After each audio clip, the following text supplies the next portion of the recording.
Hello दोस्तों, अभिनव नाम है मेरा। स्वागत करता हूं आप सबका एक बार फिर से आपके अपने यूट्यूब चैनल मैथ्स बाय अभिनव राजपूत में और ई मॉक का एसएससी सीजीएल 2023 के मेंस की सीरीज में। इसमें ना आज हम 7th क्लास करने वाले हैं। ये 7th टेस्ट है जो आपने ई मॉक में बिल्कुल फ्री में दिया होगा। आज हम उसी का सॉल्यूशन करने वाले हैं। आई होप आप अच्छे से दे रहे हो मेंस की तैयारी और मॉक्स उसकी अच्छे से दे रहे हो। अगर आप मॉक नहीं दे रहे हो तो बहुत ज्यादा दिक्कत होगी, तो मॉक देते रहना। इस क्लासेस की पीडीएफ वगैरह के लिए आप मुझसे टेलीग्राम पे कनेक्ट हो जाना, मैथ्स बाय अभिनव राजपूत। और मुझसे पर्सनल कांटेक्ट करने के लिए आप मुझसे टेलीग्राम पे कनेक्ट हो सकते हो, maths by Abhinav Rajput again.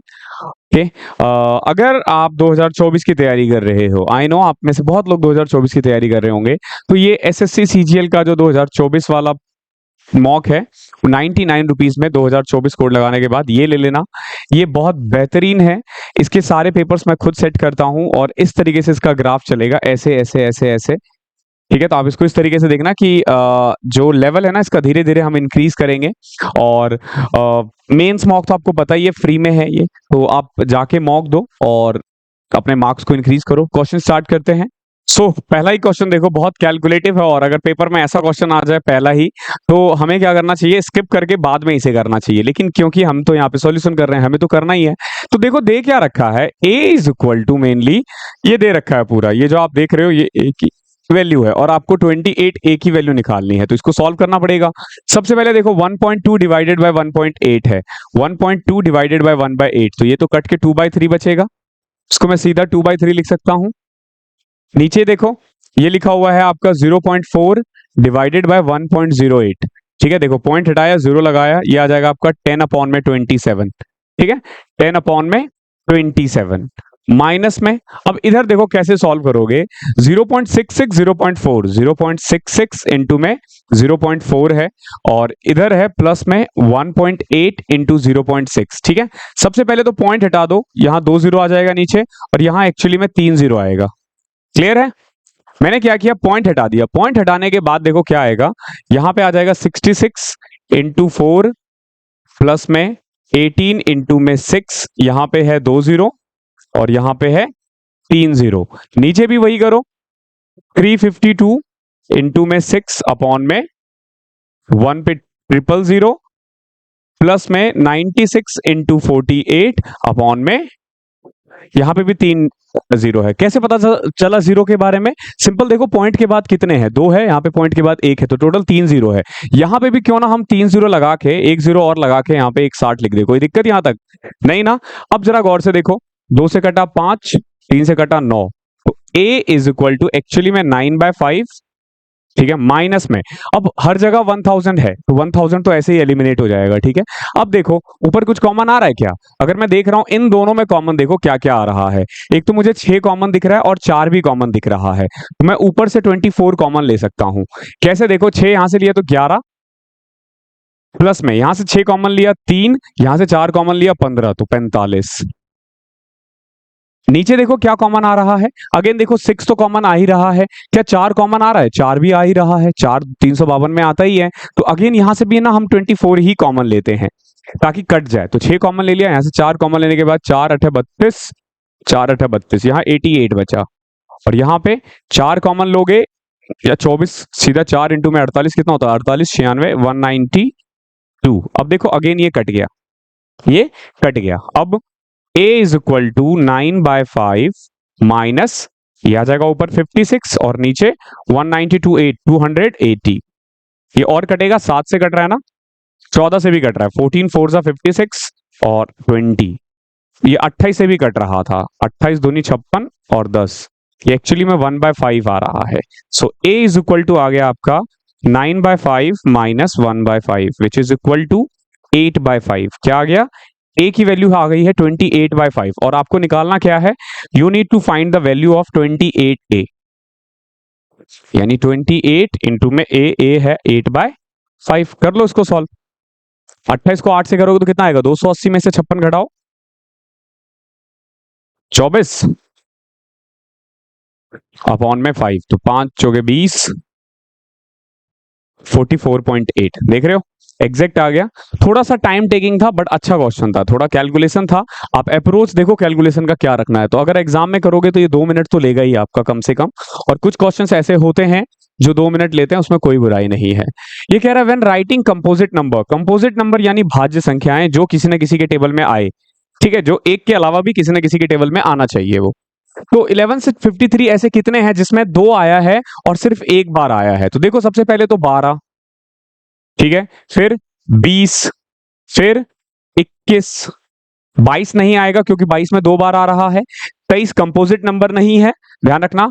24, 25, 26, 27, 28, again 29 नहीं आएगा, ध्यान रखना 29 नहीं आता है क्योंकि 29 जो है वो अभाज्य संख्याएं हैं, ठीक है, प्राइम नंबर है कह सकते हो। फिर 32, फिर 42 और फिर 52। देख लो कितने हैं, 3 3 6 3 9 2 11। Okay, how many numbers are there from 410 to 670 which are not divisible by either 11 or 15? ऐसे कितने नंबर है जो 11 और 15 दोनों में से किसी के टेबल में भी नहीं आते? तो सबसे पहले तो अगर देखो 410 और 670 में टोटल नंबर्स देखा जाए ना, तो 670 माइनस 409, ध्यान रखना 409 माइनस करना, ठीक है, 410 मत करना इसमें क्योंकि 410 भी इंक्लूड है, ध्यान रखना 410 भी इंक्लूड है। तो टोटल नंबर हमारे पास कितने हैं? 10 में से 9 गए तो 1, 6 और 6 में से 4 गए तो 2, टोटल नंबर है 261। अब इसमें से हमें ये देखना है कि ऐसे कितने नंबर है जो या तो 11 में आ रहे हैं या 15 में आ रहे हैं। अगर मैं वो घटा दूं तो ऑब्वियस सी बात है अट जाएगा। तो देखो कैसे करोगे, 410 से लेके 670 तक 11 के टेबल में कितने आते हैं? तो पहला तो होगा, देखो 11 तिया 33, 33 और 80 88, पहला नंबर हो जाएगा 418 जो 11 के टेबल में आए। ओके, और लास्ट कौन सा होगा? अगर इसको मैं 11 से डिवाइड करूं तो 660, यानी कि आपको देखना है कि 418 और 660 के बीच में कितने नंबर है। तो कैसे करोगे? सिंपल, एन दे रखा है 660, ए दे रखा है 418 प्लस में n माइनस 1 और डी दे रखा है 11। कर लो इसको सॉल्व, तो ये आ जाएगा आपका 242 अपॉन में 11। यहां से n की वैल्यू आ जाएगी 11 दूनी 22, 23, यानी ऐसे 23 नंबर है, ध्यान रखना ऐसे 23 नंबर है जो 11 के टेबल में आए, जो 11 के टेबल में आए। अब देखते हैं कि 15 वाले कितने हैं।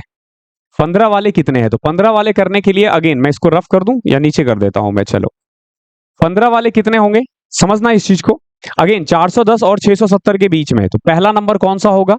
तो कैसे करोगे? 410 को अगेन 15 से डिवाइड करो, तो 15 दूनी 30, 15 8 120, अगेन 420 ही आएगा। पहला नंबर कौन सा है? 420। और आखिरी नंबर 670 को अगर मैं 15 से डिवाइड करूं तो 15 चौके 60, 70, फिर अगेन 660 ही आएगा, ठीक है, जो 15 के टेबल में भी आए। तो अब देख लो ऐसे कितने नंबर है। तो 660 is equal to 420 n minus 1 15, okay है।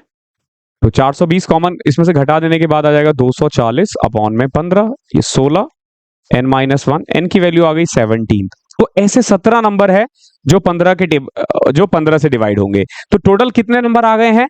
40 नंबर्स आ गए हैं जो या तो 11 के टेबल में आते हैं या 15 के टेबल में आते हैं। बट ध्यान रखना इनमें से कुछ नंबर्स ना डबलेट हो रहे हैं। डबलेट कैसे? जैसे देखो यहाँ पे भी 660 है और यहाँ पे भी 660 है, तो ऐसे तो कई नंबर है ना जो 2 बार काउंट हो जाएंगे। तो ऐसे कौन से नंबर होंगे जो 15 के टेबल में भी आए और 11 के टेबल में भी आए? तो 15 और 11 में कॉमन देखो क्या है, 165 ना। आपको देखना है कि 165 के टेबल में ऐसे कितने नंबर आते हैं जो 670 और 410 के बीच में है। कैसे करोगे? 165 को अगर मैं 3 से करूं तो 2 से करूंगा तो 330 आएगा, तो 3 से करूंगा तो आएगा, 4 से करूं तो भी आएगा, और 5 से करूं तो फिर बाहर आ जाएगा। 4 से करूंगा तो 16 चौके 64, हाँ। तो ऐसे 2 ही नंबर है। ऐसे कितने नंबर है? 2 नंबर है। तो 2 नंबर घटा दो इसमें से, यानी कि टोटल ऐसे 38 नंबर्स है, ध्यान रखना 38 नंबर्स है जो या तो 11 के टेबल में आ रहे हैं या 15 के टेबल में आ रहे हैं, ध्यान रखना। तो आपको क्या करना है? सिंपल 261 में 38 को घटा देना है। तो 11 में से 8 गए 3, 5 में से 3 गए 2, 200, 223। बहुत लोगों का 222 आया होगा, क्यों? क्योंकि वहां पे उन्होंने 670 में 410 माइनस कर दिया होगा। ऐसी गलती मत करना। ओके, आगे बढ़े। क्वेश्चन नंबर 4 देखो क्या है। The speed of a train is 42 kilometre per hour. एक ट्रेन है, उसकी स्पीड है 42 किलोमीटर पर आवर और जो ट्रेन की लेंथ है वो है 303 मीटर। आपसे पूछा गया है कि एक 502 मीटर ब्रिज को पार करने में उसे कितना टाइम लगेगा। तो टोटल डिस्टेंस उसको कितना ट्रेवल करना है, दोनों को ऐड कर दो, यानी 805 किलोमीटर, सॉरी मीटर। और स्पीड कितनी है 42, तो 42 को आप 5/18 लिख सकते हो। कन्वर्ट कर दो इसको मीटर पर सेकंड में, क्योंकि आंसर हमें सेकंड में निकालना है। तो पहले देखो 5 से कट किया 161, 6 तिया 18, 6 सतह 42, ये कटेगा 7 दूनी 14, 7 तिया 21, 3 ऊपर गया 23 इंटू में 3 सेकेंड्स आएंगे में आएगा आंसर 69 सेकेंड। तो 69 सेकेंड होता है 1 minute 9 second, which is equal to option number 2। अगला क्वेश्चन देखो, बहुत प्यारा क्वेश्चन है ये भी। टोटल सरफेस एरिया जो दे रखा है ना राइट पिरामिड का, वो ये है 1566√3 और इसका जो बेस है ना वो एक रेगुलर हेक्सागन है जिसका साइड कितना है 18 सेंटीमीटर है। आपको ना उसकी स्लैंट हाइट निकालनी है। बहुत प्यारा क्वेश्चन है, अगर फॉर्मूला आता है आप कर दोगे, नहीं तो आप नहीं कर पाओगे। तो सबसे पहले तो आपको ना टोटल सरफेस एरिया का फॉर्मूला पता होना चाहिए। टोटल सरफेस एरिया जो होता है ना पिरामिड का,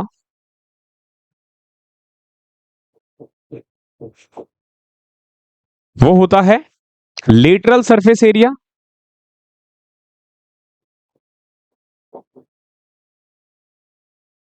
प्लस में एरिया ऑफ बेस। क्लियर है? तो ये दे रखा है, टोटल सरफेस एरिया दे रखा है और एरिया ऑफ बेस आप निकाल सकते हो, क्योंकि हेक्सागन है तो आपको फॉर्मूला पता होना चाहिए और लेटरल सरफेस एरिया का भी फॉर्मूला पता होना चाहिए। तो इसमें देखो, एक तो हमें ये वाला फॉर्मूला लगेगा, दूसरा लगेगा लेटरल सरफेस एरिया का, lateral surface area of pyramid. अगर कभी भूल जाओ ना इसका, कभी भी इसका भूल जाओ तो क्या करोगे? अगर कभी भी भूल जाओ ना तो सबसे बढ़िया तरीका क्या होता है इसका ध्यान रखना, सिंपल देखो 1/2 perimeter of base into slant height.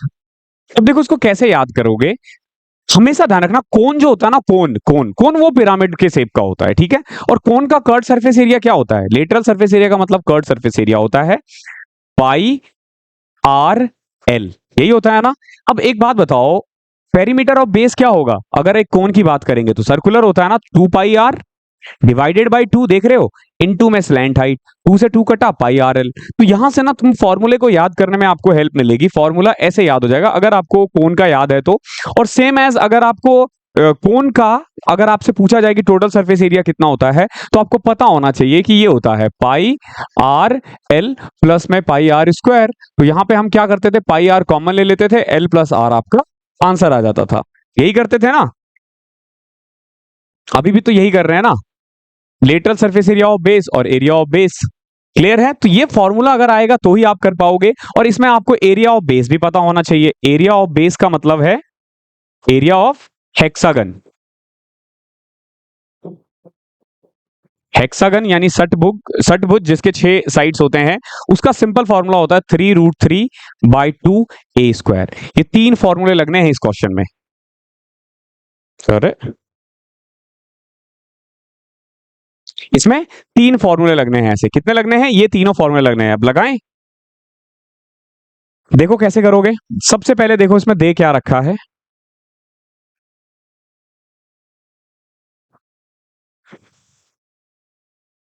Total surface area कितना है 1566√3 is equal to lateral surface area plus में एरिया ऑफ बेस। तो एरिया ऑफ बेस तो ये आ जाएगा 3√3/2a², यानी 18, साइड 18 है तो 324। तो यहां से ये कट गया 162। सो लेटरल सरफेस एरिया आपका आ जाएगा 1566√3 माइनस में 16 या 48, 486√3। घटा दो इसमें से, 6 में से 6 गए 0, 16 में से 8 गए 8, 4 में से 1080√3। ये लेटरल सरफेस एरिया आ गया। क्या आया है ये लेटरल सरफेस एरिया आया है। और हमें पता है लेटरल सरफेस एरिया का जो फॉर्मूला है ना, लेटरल सरफेस एरिया का वो ये है 1/2 perimeter of base, perimeter of base यानी कि है क्या, हेक्सागन था ना जिसके 6 साइड्स होते हैं, 18, 18 इंटू में 6 108, इंटू में स्लैंट हाइट, इंटू में क्या था, स्लैंट हाइट। तो लेटरल सरफेस एरिया दे रखा है 1080 इज इक्वल टू 108 अपॉन में 2 इंटू में एल। देखो ये सीधा कट रहा है ना 10, एल की वैल्यू यहां से आ गई सीधा 20, यहां √3 भी था, 20 √3, और ये आपका आंसर हो जाएगा। बहुत प्यारा क्वेश्चन था, बहुत प्यारा क्वेश्चन था। ओके, टाइम ले रहा है लेकिन बहुत प्यारा क्वेश्चन है ये। अगला देखो, B is 30% more efficient than A and 30% less efficient than C। जरा गौर से देखो ये क्या कह रहा है। अगर एफिशिएंसी की बात करें ना, A, B और C तीन बंदा है, जो B की एफिशिएंसी है ना वो A से 30% ज्यादा है, यानी कि अगर A 10 काम कर रहा है तो B 13 काम करेगा, कोई दिक्कत।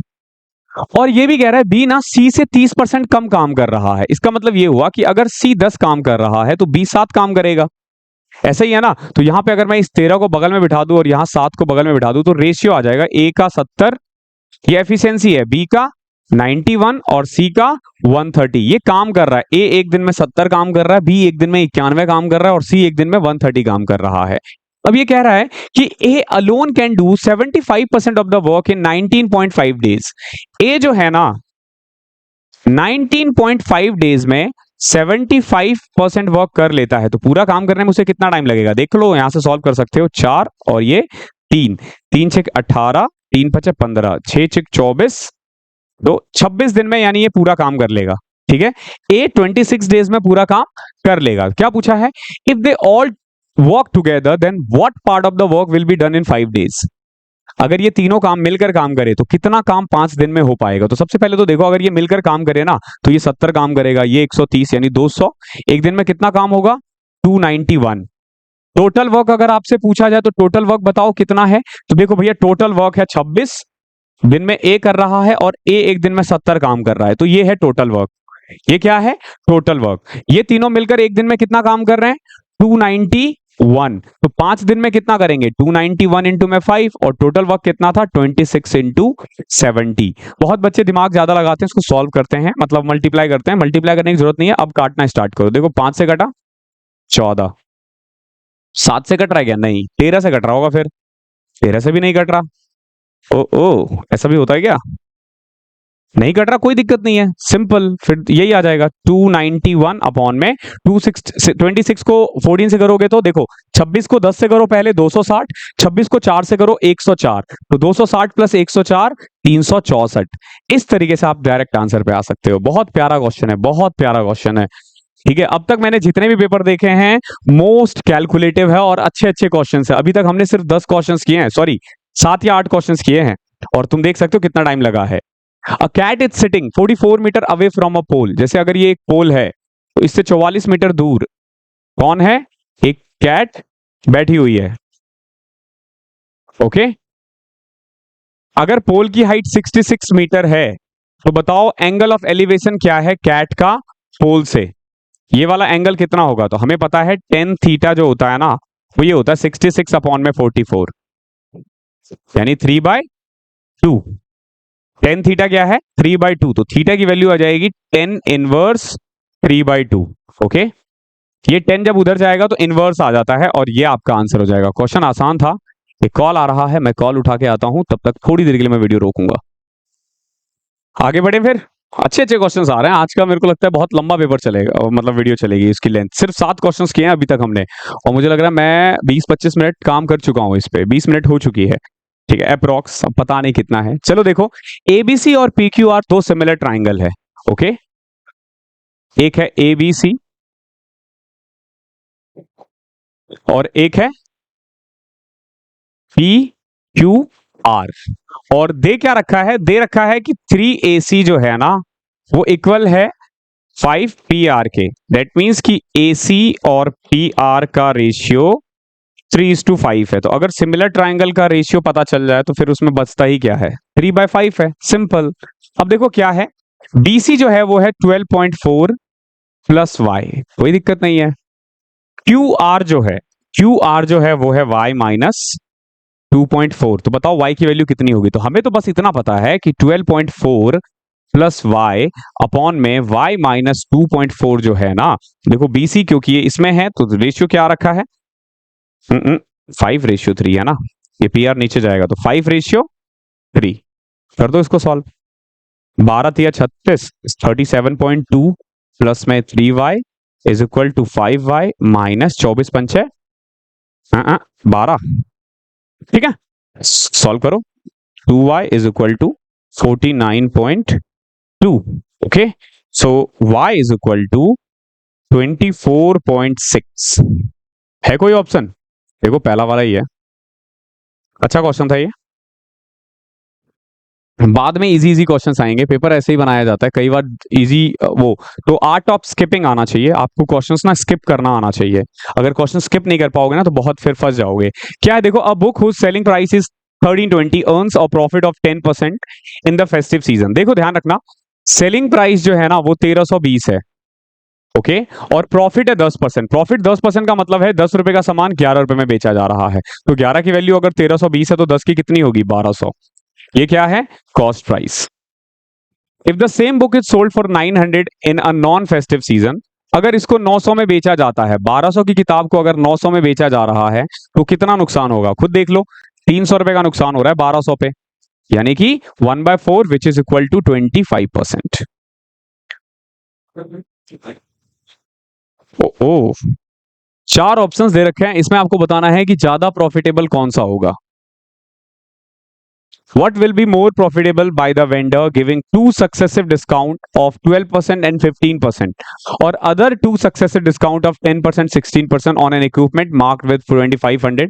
Find the price of the article after applying the most profitable discount for the customer. देखो, आपको बताना है कि ये 4 ऑप्शंस दे रखे हैं, ठीक है, 4 ऑप्शंस दे रखे हैं, इनमें से ज्यादा प्रॉफिटेबल कौन है। ओके, ज्यादा प्रॉफिटेबल कौन है। सबसे पहले देखो मार्क प्राइस कितना है, 2500। ओके, और ये मार्क किया गया है 2 डिस्काउंट देने के बाद। 2 डिस्काउंट दे रहा है, पहला 12% और 15%, और अदर 2 डिस्काउंट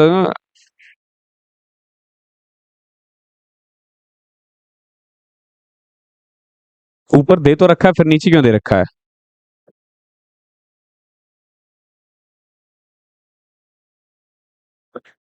देखो दे रखा है आपके पास। बेसिकली क्वेश्चन क्या है कि एक सामान है जिसका मार्क प्राइस है 2500 रुपए, 2 ऑप्शंस दे रखे हैं।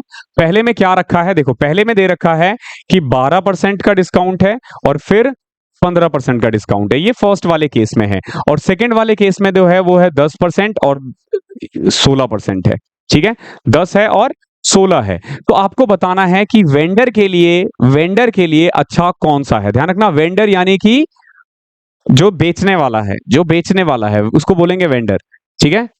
और find the price of the article after applying the most profitable discount for the customer. आपको बताना है कि कस्टमर के लिए सबसे ज्यादा प्रॉफिट किसमें होगा। तो देखो कैसे करोगे, 2500 का 12% कितना होता है बताओ, 2500 का 12% होता है 300 रुपए, यानी कि पहले 12% देने के बाद 12% देने के बाद इसकी प्राइस कितनी बचेगी, 2200। फिर अगेन 15% देना है, 15% का मतलब है कि 330, तो ये बन गया 1870 रुपए का। पहले वाले केस में सेलिंग प्राइस कितना है, 1870। अब दूसरे वाले का देखते हैं, पहले दे दिया है 10%, तो 10% यानी कि 2500 का 10% 250, तो इसके बाद इसकी सेलिंग प्राइस कितनी बची, 2250। और फिर दे दिया है 16%, ध्यान रखना 16% है, तो 16% ऑफ 2250 कैसे निकालोगे। सबसे पहले देखो 10% तो इसका 225 आ जाएगा, ठीक है। अब इसका 6% निकालना है, 22 छो 132, 135 आ जाएगा, 235 5 40, 360, 360 घटा दोगे ये आ जाएगा 1890। अब आप सोच रहे होंगे कि कैसे हमने 16% विदाउट पेन का यूज कर दिया। ऐसे ही किया ना हमने, देखो 2250 का 16% निकालना था हमें, हमने 10 निकाल दिया, फिर 6% निकालना है, तो 6 ना निकाल के ना मैंने 1% निकाल दिया, तो 1% 22.5 है ना, इसको सीधा 6 से मल्टीप्लाई कर दो। यानी कि पहले वाले केस में 1870 का आ रहा है, दूसरे वाले केस में 1890 का आ रहा है। तो आपको बताना है कि ज्यादा फायदामंद किसके लिए है, कौन सा है। ऑब्वियस सी बात है 1870, 12% और 15% के बाद। 1870 12 और 15 के बाद। तो ऑप्शन नंबर 3 जो है ना वो ज्यादा प्रॉफिटेबल है, किसके लिए? कस्टमर के लिए। बहुत प्यारा क्वेश्चन था ये भी। क्वेश्चन नंबर 11वां देखो, बहुत प्यारा क्वेश्चन है, बहुत प्यारा क्वेश्चन और बहुत ही बेहतरीन क्वेश्चन है। क्या कह रहा है देखो, एक एवरेज एम्प्लॉय जो है ना वो 5 एम्प्लॉय का जो सैलरी है ना, एवरेज ऑफ 5 एम्प्लॉय, वो है 3 लाख रुपए 2020 में। ध्यान रखना ये एनुअल है, 2020 की बात कर रहे हैं और एनुअल एवरेज कितना है? 3 लाख है। लेकिन फिर हुआ क्या, 2022 में ना, 2022 में हर बंदे का ना पर मंथ का जो इनकम है वो 500-500 रुपए बढ़ा दिया गया।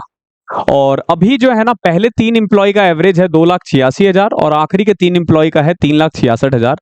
तो आपसे पूछा है कि थर्ड एम्प्लॉय जो है ना उसका 2020 में कितना था। सोचोगे तो बहुत टफ क्वेश्चन है, लेकिन अगर दिमाग लगाओगे तो बहुत ईजी है। अच्छा एक बात बताओ, 2020 में 3 लाख है, 2022 में कितना होगा? सिर्फ 2022 में ही बढ़ा है 500-500 हर महीने, तो 12 महीने होते हैं, यानी 6,000 बढ़ गया होगा। यानी कि अब जो है इनका एवरेज ये रहा होगा 3,06,000। क्लियर है? अब जो है इन पांचों का एवरेज कितना होगा? 3,06,000।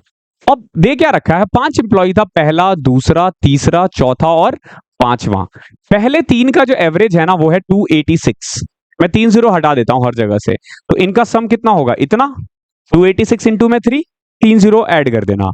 आखिरी के 3 का एवरेज कितना होगा बताओ? आखिरी के 3 का एवरेज, तीसरा, चौथा, पांचवें का दे रखा है 366, तो 366 इंटू में 3, सम तो इतना हो जाएगा ना, ऑब्वियस है। अब देखो, अगर मैं इनको ऐड करता हूं ना तो 6 बंदों का आ रहा है, 6 बंदों का आ रहा है, लेकिन आना तो 5 बंदे का ही चाहिए ना। क्यों ऐसा हो रहा है? क्योंकि तीसरे वाले का ना 2 बार आ रहा है, तो तीसरे वाले का है कितना वो जानने के लिए क्या करते हैं, पांचों का सम कितना होगा अभी? 306 गुना में 5, 3 जीरो यहां से भी हटा दिया, इतना ही होगा ना। तो ये सॉल्व करोगे ना तो तीसरे का आ जाएगा। देखो कैसे, 286 को 3 से करो, पहले 300 को किया 900, 900 में से 42 घटा दो 958, 3 जीरो सब पे लगा हुआ है, ध्यान रखना।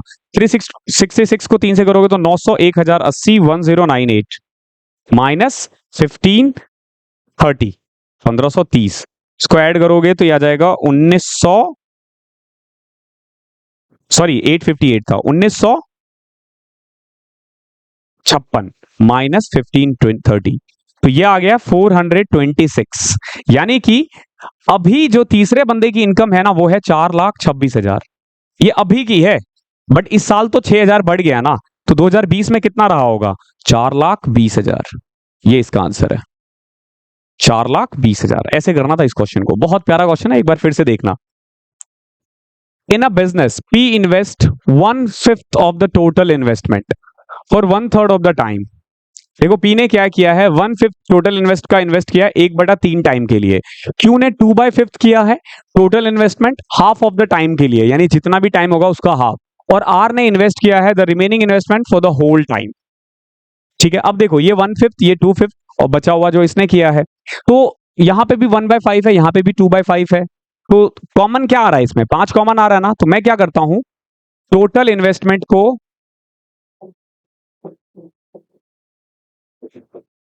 5 मान लेता हूं। तो पी ने कितना रुपए लगाया है? 1 रुपए। क्यू ने कितना लगाया है? 2 रुपए। बताओ आर ने कितना लगाया होगा? 2 रुपए। और टाइम को मैं क्या करता हूं 12 महीने मान लेता हूं, 12 महीने। तो इसने कितने टाइम के लिए किया है? 1/3 के लिए, यानी कि 4 मंथ्स के लिए। क्यू ने आधे के लिए यानी 6 के लिए, और आर ने होल मंथ्स के लिए यानी 12। ये मैं अपने अकॉर्डिंग मान सकता हूं।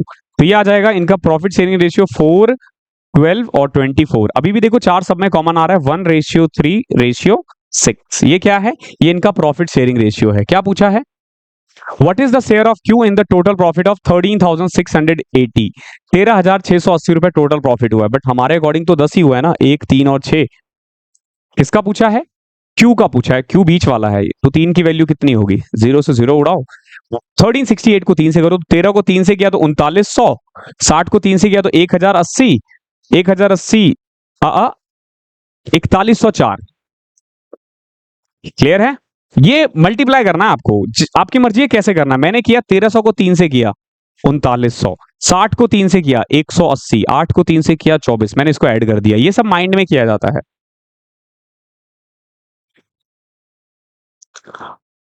एक कंटेनर है, 80 लीटर मिक्सचर है मिल्क और वाटर का, रेशियो क्या है? 4:5। ध्यान रखना, 80 लीटर को 4:5 में मिल्क और वाटर का रेशियो है, ध्यान रखना। 10 liter of this mixture is taken out and replaced with 10 liter of water. 8 liter of the mixture is taken out and replaced with water. Finally 20 liter of the mixture is taken out and replaced with water. 3 बार हुआ है, आपको बताना है final amount कितना बचेगा। Final amount कितना बचेगा? देखो सबसे पहले तो 10 लीटर निकला है ना, ये रेशियो मेरे को 4:5 में थोड़ा डाउट लग रहा है कि क्योंकि 4:5 जो है ना ये 10 के टेबल में आ नहीं रहा। तो इस क्वेश्चन में आई थिंक कि देखो हो तो जाएगा लेकिन कैलकुलेटिव बहुत ज्यादा होगा। तो ये जो रेशियो है ना 4:5 ये कुछ और होना चाहिए था। मतलब 4:5 क्योंकि वो 9 जब बांटोगे ना तो वो थोड़ा सा मिसमैच हो जाएगा और ऐसे क्वेश्चन एग्जाम्स में नहीं बनते जो डायरेक्ट आने वाले नहीं हो। तो अगर बाई चांस सेम क्वेश्चन आता भी है तो आप इसको छोड़ सकते हो। Replace with 10 litre of water.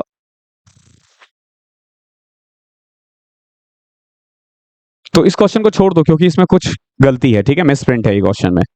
Question number 15 देखो क्या कह रहा है। एक अमाउंट है जो 2 साल में ना 578 रुपए हो जाता है कंपाउंड इंटरेस्ट से और 3 साल में 614 रुपए 55 पैसे हो जाते हैं, 614.55। तो बताओ रेट ऑफ इंटरेस्ट कितना होगा। एक बात बताओ, पहले कुछ रहा होगा प्रिंसिपल, 2 साल बाद कितना हो गया 578.40। ये कब कितने दिन में हुआ? 2 ईयर में। छोड़ो उस चीज को, 3 ईयर में कितना हो गया? ये 3 ईयर में हो गया है 614.55। क्लियर है? एक साल में जो बड़ा है वो इस पे इंटरेस्ट लेके ये बड़ा होगा। कितना बड़ा है अगर देखोगे तो 0.15, 14 में से 8 गए 6, 36.15। कितना बड़ा है? 36.15। ये क्या होगा? ये इस पे इंटरेस्ट होगा। 36.15 इज व्हाट परसेंट ऑफ 578.40। इसका परसेंटेज तो निकालना, देखो पॉइंट से पॉइंट हट जाएगा क्योंकि दो दो है, 0 से 0, 2 5, 2 से करोगे इसको तो 19 या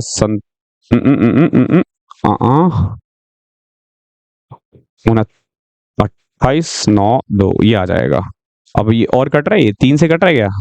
3 से कट रहा है, 12, 105 और 3 से कट जाएगा 9, 27, 3 के 12। और कट रहा है किसी से? नहीं कट रहा, कोई नहीं। 6025 अपॉन में 964। अब अप्रोक्स देख लो कितना आ रहा है। अगर मल्टीप्लाई करोगे ना तो 6 पॉइंट समथिंग आ रहा है। कितना आ रहा है? 6 पॉइंट समथिंग। हालांकि कट के भी शायद आ जाएगा लेकिन क्योंकि डायरेक्ट आ रहा है तो फिर करने की जरूरत ही क्या है, सीधा देख लो। 9 इंटू में 6 5400 होता ना, क्योंकि मैं जैसे 7 करूंगा तो 6300 हो जाएगा, वो क्रॉस हो जाएगा। ठीक है, तो 6 पॉइंट समथिंग आएगा। Option number 3। Kushal spent 85% of its salary and Mariam spent 95% of her salary. देखो कुशाल जो है ना वो 85% खर्च करता है और मरियम जो है वो 95% खर्च करती है। If Kushal and Mariam's total monthly salary is ₹80,000 and Kushal saving is equal to the Mariam saving. ध्यान रखना, दोनों की जो टोटल अर्निंग है ना, टोटल मंथली सैलरी दोनों को मिला करके वो 80,000 है। ध्यान रखना, कुशाल और मरियम। अगर आप देखोगे ये भाई साहब 85% खर्च करता है और 15% बचा लेता है। ये दीदी जी 95% खर्च करती है और 5% बचा लेती है और दोनों का सेविंग बराबर है। तो मैं कह सकता हूं कि कुशाल का जो 15% है वो मरियम की 5% के बराबर है। परसेंटेज से परसेंटेज कैंसिल, यहां से कुशाल और मरियम का रेशियो आ जाएगा 1:3।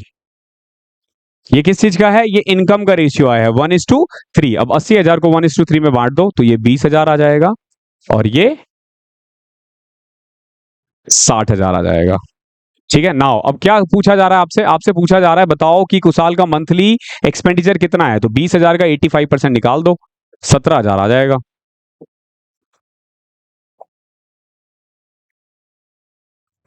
ठीक है, ऑप्शन नंबर 2। चलो अगला क्वेश्चन देखते हैं। Measure of N exterior angle of a triangle is 145 degree and difference between its corresponding interior angle is 15 degree. The greatest angle of a triangle is how much more than the smallest angle. देखो क्या कह रहा है, exterior angle है 145, तो ये कितना हो जाएगा 35, क्योंकि 180 होता है। And the difference between its corresponding interior angle is 15 degree. ये 15 है और जो करस्पॉन्डिंग एंगल है ना, जस्ट लाइक ये एक्स है और ये वाई है, ठीक है, देखो इनका सम कितना होगा 145 और इनका जो डिफरेंस है ना वो दे रखा है 15 डिग्री है। सॉल्व कर सकते हो, x की वैल्यू 80 आ जाएगी, ओके, y की वैल्यू 45 आ जाएगी, ठीक है, 45 या 65, 65 आ जाएगी, 65, ठीक है। सो x आ गया हमारे पास, देखो x 80 आ गया है, y 65 आ गया है, और जो तीसरा एंगल है z मान लो ये आ गया है 35 डिग्री। क्या पूछा है? The greatest angle of a triangle is how much more than the smallest. 80 35 से कितना ज्यादा है बताओ? 45।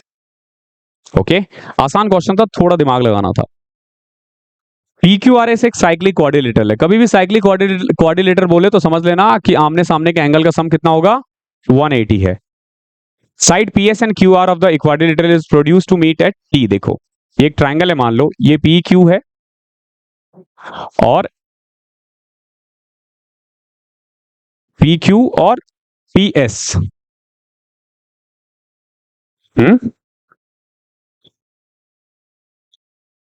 PQRS फिगर बनाने में थोड़ा सा देखो, ये जैसे एक साइकिल सर्कल है तो PS को बढ़ाया जा रहा है, जैसे ये P है, ये Q है, ये R है और ये S है, तो PS को बढ़ाया गया और QR को बढ़ाया गया और ये जाके एक जगह में मिल रहा है और इस पॉइंट को नाम दिया इन्होंने T पे। ओके, ध्यान रखना, ये फिगर हमने बना दिया है। अब क्वेश्चन करते हैं, क्या दे रखा है? STR। देखो STR कितना है? STR है हमारा 36। PQR कितना दे रखा है? PQR ये कितना दे रखा है बताओ? ये दे रखा है 64। एक बात बताओ, अगर ये 64 है तो ये कितना होगा? 116, 64, 16, 80, हाँ 116। अब एक बात बताओ, 64, 36 और ये क्या है? एक ट्राइंगल बन रहा है ना, PQT, एक ट्राइंगल बन रहा है। ये अगर 64 है, ये 36 है, तो 64 6 70 100, तो ये कितना आ जाएगा? 80। और अगर ये 80 है तो ये कितना हो जाएगा? 100। इससे आप सब कुछ निकाल सकते हो। क्या पूछा आपसे? आपसे पूछा है SPQ कितना होगा? SPQ कितना होगा? 80 डिग्री। हमने पहले ही निकाल दिया था ये तो। क्वेश्चन नंबर 22वां देखो क्या है? A number of solid cones each of radius r centimetre and height 2r centimeter are melted to form a m number of solid sphere of each radius 3r centimeter. Which of the following equation are correct? देखो क्या कह रहा है, n numbers of solid कोन का volume क्या होता है? 1/3 पाई r square. r कितना है? r ही है, और h कितना है? 2r है। ये इक्वल है किसके? m number of solid sphere, यानी 4/3 पाई r कितना है इसका? 3r, यानी कि 27 r की क्यूब। देखो r की क्यूब से ये r कट जाएगा, पाई से पाई कट जाएगा, पाई से पाई कट जाएगा, और क्या क्या कट रहा है? 3 से कटा ये 9। अब वैसे 3 से 3 काट देते तो ज्यादा अच्छा होता, बट कोई दिक्कत नहीं है। 2 से कट गया ये 2। Now n is equal to, अगर आप देखोगे तो 3 उधर चला, 3 उधर 54m। n is equal to 54m, option number 2। आसान था ये भी, बहुत टफ क्वेश्चंस कर लिया ना, अब इसीलिए आसान आ रहे हैं। ऐसे क्वेश्चन में क्या करोगे? देखो दो तरीके होते हैं, आइदर सॉल्व इट और वैल्यू भी पुट कर सकते हो, ठीक है, बट वैल्यू 45 पुट करोगे तो दिक्कत हो जाएगी क्योंकि ये दोनों सेम है, ठीक है। 30 पुट कर दो या 60 पुट कर दो, आंसर आ जाएगा। अदरवाइज अगर करना चाहो तो कॉसेक को क्या लिख सकते हैं? 1/sin ना, तो ये फॉर्मूला ऐसे बनेगा, देखो ये बन जाएगा 1 - sin थीटा अपॉन में नीचे 1 + sin थीटा, प्लस में यहां पे बच जाएगा 1 + sin थीटा, और यहां आ जाएगा 1 - sin थीटा अंडर रूट में। अब क्योंकि इसका वो करोगे तो ये नीचे आ जाएगा 1 - sin स्क्वायर थीटा, और नीचे 1 - sin 1 प्लस में sin, ये कट गया। ऊपर 2 1 - sin स्क्वायर cos स्क्वायर होता है, रूट से बाहर आके cos बचेगा। 2 sec theta is your answer, ठीक है। आसान क्वेश्चन है, वैल्यू पुट करके भी कर सकते हो, बाकी डायरेक्ट भी कर सकते हो।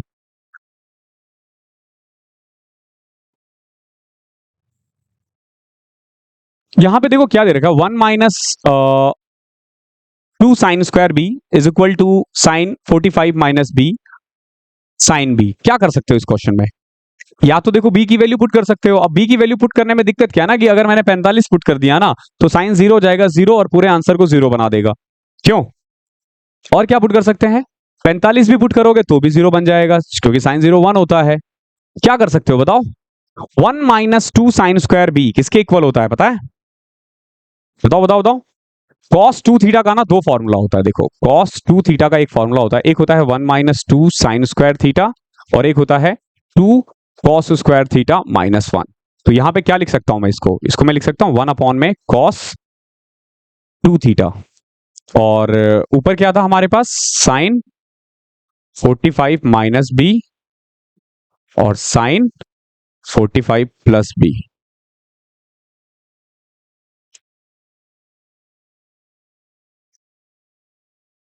आगे बताओ क्या कर सकते हैं? बी की वैल्यू कुछ पुट करें? 15 पुट कर दें? बी की वैल्यू अगर मैं 15 पुट कर दूं तो देखो ये आ जाएगा 45 माइनस बी यानी साइन 30। साइन 30 कितना होता है? 1/2। साइन 60 √3/2। कॉस 30 होता है √3/2, कट जाएगा, बच जाएगा 1/2। ओके, क्वेश्चन आसान था, मजेदार था। ओके, चलो अगला क्वेश्चन देखते हैं। क्वेश्चन नंबर 25 करते हैं। ठीक है, देखो बहुत प्यारा क्वेश्चन है और बेहतरीन क्वेश्चन है। क्या है? देखो एक सर्कल है जिसमें KL डायमीटर है। समझना इस चीज को, ये एक सर्कल है जिसमें KL क्या है? डायमीटर है, और LM एक कोड है जो बेसिकली पैरेलल है। LM क्या है? पैरेलल है। P एक पॉइंट है अपोजिट साइड ऑफ LM, यानी LM अगर इधर है तो P इधर है। दे क्या रखा है इसमें LMN 10 दे रखा है। LMN ये दे रखा है ना, LMN। LMN किधर है? ओ सॉरी, ये MN है। ठीक है, माय मिस्टेक। LMN कितना दे रखा है? 10 दे रखा है।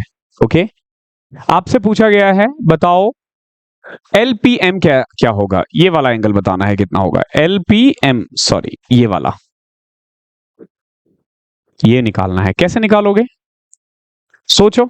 अच्छा एक बात बताओ, अगर ये 10 है तो ये भी तो 10 होगा ना। Alternate interior angles are equal, ये तो पता ही होगा, ये तो कंफर्म है ना। अब एक बात बताओ, KM एक सेगमेंट है, KM से एक L पे बन रहा है 10 डिग्री, और KM से ही एक P पे बन रहा है, तो ये भी 10 होगा ना। क्लियर है? अब देखो क्योंकि KL डायमीटर है, ये डायमीटर है, तो P से जो ये एंगल बनाएगा ये पूरा कितना होगा? 90 ना। 90 में से 10 घटा दो, x की वैल्यू आ जाएगी 80। सर्कल चैप्टर में मैंने करवा रखा है ये क्वेश्चन, बहुत प्यारा क्वेश्चन है। The ratio of the number of boys to the number of girls in school is school of 720 is, देखो 720 बच्चे थे 5:3 में, यानी कि 450 और 270। ये क्या है? ये बॉयज और गर्ल्स का रेशियो है। ध्यान रखना ये बॉयज है और ये गर्ल्स है। क्या कह रहा है? If 50 more girls are admitted in the school, अगर 50 और वो आ जाए, ठीक है, then how many more boys should be admitted so that the ratio of the boys should be 2:1।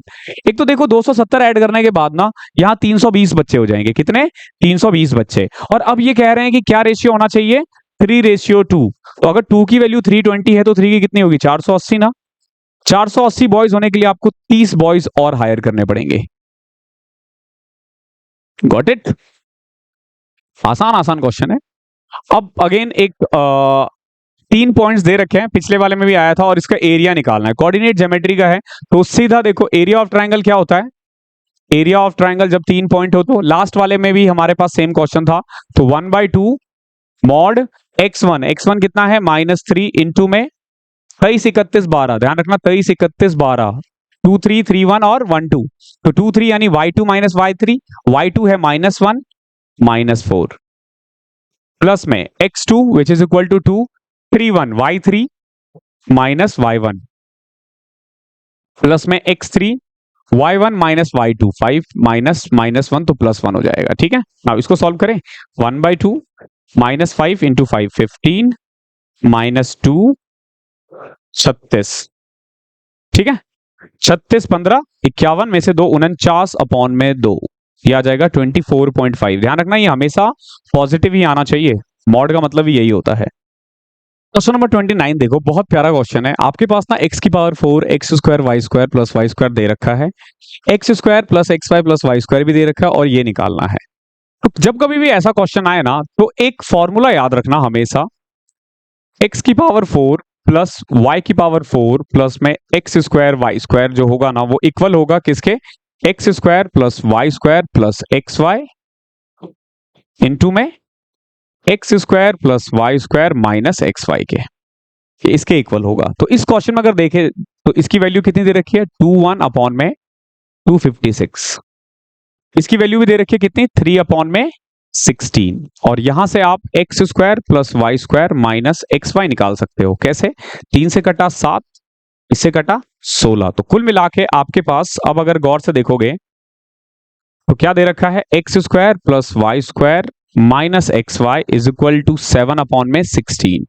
और क्वेश्चन में गिवन है x square plus Y square plus x y is equal to कितना, 3/16। अब अगर मैं इनको ऐड कर दूं दोनों को, तो देखो ये माइनस माइनस कट जाएगा, क्या बचा, 2 इंटू में x square plus Y square is equal to 10/16। ठीक है, नाउ 2 से कट जाएगा, ये 5/16 इज योर आंसर। ठीक है, ये आपको पता होना चाहिए। अगर ये फैक्टर पता है तो आप कर लोगे, नहीं तो आप घूमते रह जाओगे, नहीं होगा। क्वेश्चन नंबर 30 देखो, अगेन बहुत प्यारा क्वेश्चन है, ये पेपर ही बहुत बढ़िया लेवल का है। तो अगर किसी ने ये कर लिया और जिनको ये आता है ना, तो समझ लो वो पूरा मैथ सीख गया है, वो तभी कर पाएगा। ये बहुत बेहतरीन बेहतरीन क्वेश्चन है। हमें इसकी वैल्यू निकालनी है, ये है गिवन। तो पहले इसको सॉल्व करते हैं। देखो क्या लिख सकते हो इसको, लिख सकते हो 4x स्क्वायर प्लस में 4y स्क्वायर प्लस में z square is equal to minus 12x plus 20y minus 8z minus 50।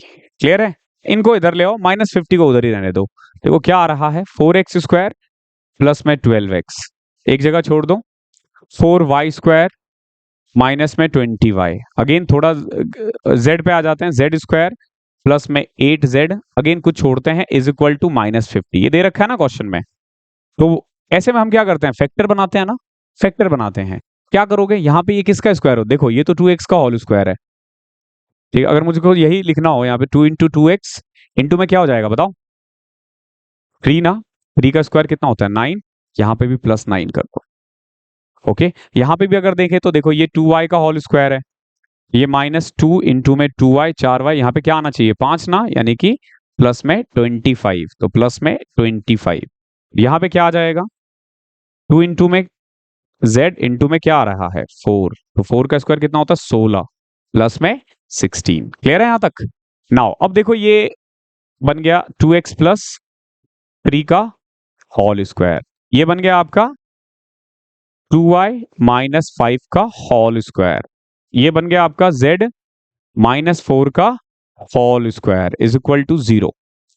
देखो यहां पे अगर 12 है तो प्लस, और सॉरी ये भी प्लस ही था, z प्लस 4 का होल स्क्वायर। क्लियर है, यहां माइनस है तो मैंने माइनस कर दिया, तो x की वैल्यू यहां से आ गई माइनस 3/2, y की वैल्यू आ गई है 5/2, z की वैल्यू आ गई है -4। पुट करें यहाँ पे, अच्छा क्वेश्चन था ये। 2x यानी 2 इंटू में -3/2 -4, y की वैल्यू कितनी है 5/2 -3, z की वैल्यू कितनी है -4। इसको सॉल्व करना है, देखो 2 से 2 कटा, -6 -10 प्लस 12, तो -16 प्लस 12, -4 आना चाहिए इसका आंसर। क्या आएगा -4। ओके, यही इसका आंसर है। देख लेना अगर कहीं कुछ गलती हुई होगी तो, बाकी इसको इस तरीके से करना है, -4 इसका आंसर होगा। ओके, कहीं हमने गलती तो नहीं की है। x की वैल्यू 5/2 ठीक है, 5 दूनी 10 ठीक है, 16 3 चौके 12, z की वैल्यू -4 आई है ठीक है, प्लस 12 2x। ठीक है, ओके, यही आ रहा है। अगर कुछ गलती आपको दिखी होगी अगर इसमें कैलकुलेशन में, तो आप बता देना, बाकी तरीका यही था। और इस क्लास में इतना ही था। आई होप आपको क्लास पसंद आई होगी। थोड़ा पेपर का लेवल आज का टफ था, बट एक दो पेपर ऐसे ही चलता रहता है। इजी इजी करके मत जाओ, सीख नहीं पाओगे। पेपर अगर इधर उधर भी हुआ तो हिल जाओगे। तो थैंक यू सो मच, मिलते हैं अगले सेशन में, तब तक के लिए पढ़ाई करते रहो।